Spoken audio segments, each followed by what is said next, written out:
Assalamualaikum warahmatullahi wabarakatuh. Perkenalkan, nama saya Darmiana, program studi Hukum Tata Negara 3, Fakultas Syariah dan Hukum Islam.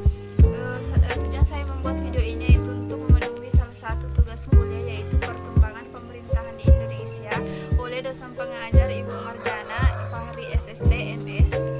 Adapun materi yang akan saya bahas nanti yaitu mengenai pemerintahan desa dan otonomi desa. Lima poin yang akan saya bahas nanti, yang pertama itu mengenai pengertian desa, kemudian yang kedua itu sejarah terbentuknya desa, yang ketiga kewenangan, fungsi dan tujuan desa itu sendiri, kemudian yang keempat itu konsep pemerintahan desa, dan yang terakhir yaitu undang-undang yang mengatur mengenai desa itu sendiri. Pengertian desa berasal dari bahasa Sanskerta yang berarti tanah tumpah darah. Istilah desa berkembang seiring berlakunya otonomi daerah, seperti di Sumatera Barat dengan sebutan nagari.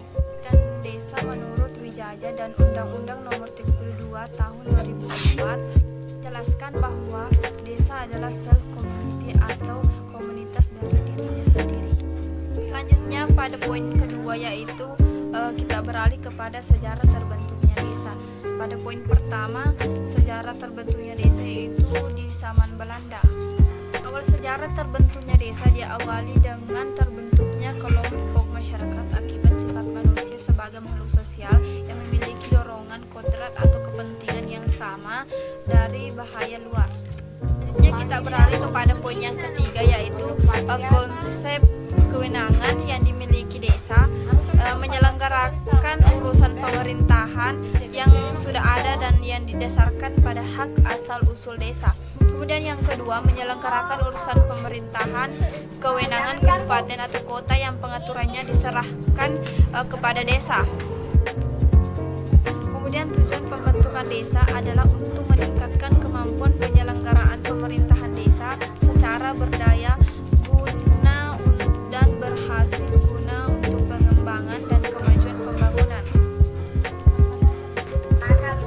Kemudian kita berlanjut kepada poin yang keempat mengenai konsep pemerintahan desa itu sendiri, di mana pemerintahan desa merupakan bagian dari pemerintahan nasional yang penyelenggaraannya ditujukan pada pedesaan.